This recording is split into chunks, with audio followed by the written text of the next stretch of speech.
নমস্কার বন্ধুরা, welcome to my channel তিতলির রেসিপি। পমফ্রেট মাছের রেসিপি তো আপনারা নানাভাবে বানিয়েছেন, তবে আমি আজকে পেঁয়াজ রসুন ছাড়া একটি নতুন রেসিপি আপনাদের সাথে শেয়ার করব।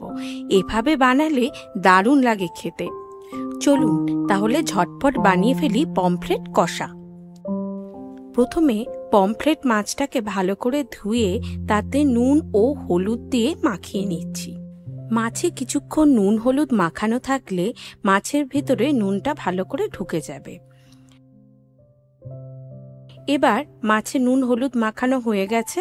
এবার আমি একটি মশলা তৈরি করে নেব। 1 চামচ জিরে ও 4-5টা লঙ্কা আমি শিলনোড়ায় পেস্ট করে নিচ্ছি। আপনারা চাইলে মিক্সিতেও পেস্ট করে নিতে পারেন। এবার মশলা তৈরি হয়ে গেছে। এবার তাতে 1 চামচ নুন হলুদ ও কাশ্মীরি লঙ্কার গুঁড়ো দিয়ে দিলাম। কাশ্মীরি লঙ্কার গুঁড়ো অপশনাল, আপনি এটা দিতেও পারেন নাও দিতে পারেন। আমি একটু ঝোলে রং আনার জন্যই এটা ব্যবহার করেছি। এবার একটা টমেটো ও 4-5টা লঙ্কা ও ধনেপাতা আমি ভালো করে কুচিয়ে নিচ্ছি।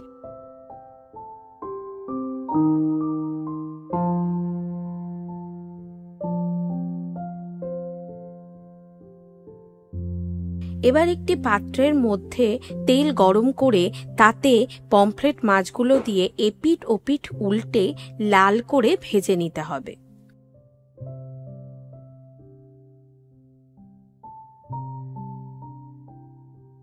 পমফ্রেট মাছ ভাজা হয়ে গেছে।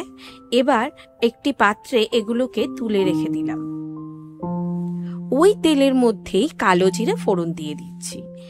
কালো জিরে ফোড়ন থেকে সুন্দর গন্ধ বেরোলে এবার আমি টমেটো কুচিগুলো এর মধ্যে দিয়ে দেব। একটু নেড়েচেড়ে নিয়ে 2-3 মিনিটের জন্য ঢেকে রেখে দিচ্ছি, যাতে টমেটোগুলো একটু নরম হয়ে যায়। দেখুন টমেটোগুলো সুন্দর সেদ্ধও হয়ে গেছে এবং ভাজাও হয়ে এসেছে। এবার বেটে রাখা মশলাটা আমি এর মধ্যে দিয়ে দিচ্ছি। এবার ভালো করে নেড়ে চেড়ে মশলাটা কষিয়ে নিতে হবে। এই সময় আঁচটিকে লোতে রেখে আমি মশলাটা 2 থেকে 3 মিনিট কষিয়ে নেব। মশলা থেকে তেল বেরিয়ে আসা না পর্যন্ত মশলাটা হালকা কষিয়ে নিতে হবে।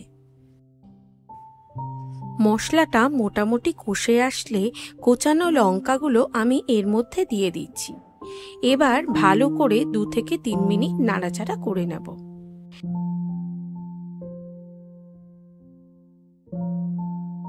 মশলা কষানো হয়ে গেছে, তেলও বেরিয়ে গেছে। এবার আমি ঝোলের জন্য সামান্য জল দিয়ে দেব। আমি বেশি ঝোল রাখবো না, তাই আমি অল্প জল দিয়েছি। আপনারা ঝোলের পরিমাণ বাড়াতে চাইলে একটু বেশি জল দিয়ে দেবেন। এবার ভেজে রাখা মাছগুলো আমি এতে দিয়ে দিচ্ছি। মাছ দেওয়ার পর এপিঠ ওপিঠ উল্টে আমি মশলার সাথে ভালো করে মিশিয়ে নিচ্ছি। এবার ওপর দিয়ে ধনেপাতা ছড়িয়ে 2-3 মিনিটের জন্য ঢেকে রেখে দিচ্ছি। ব্যাস, ঝটপট তৈরি হয়ে গেল পমফ্রেট কষা। এই রান্নাটা একবার বাড়িতে বানিয়ে দেখবেন, বেশ টেস্টি লাগে খেতে। আমার বাড়ির তো সবার খুব প্রিয়। রেসিপিটি ভালো লাগলে লাইক শেয়ার ও সাবস্ক্রাইব করবেন। বেল আইকনটি টিপতে ভুলবেন না যেন। ধন্যবাদ।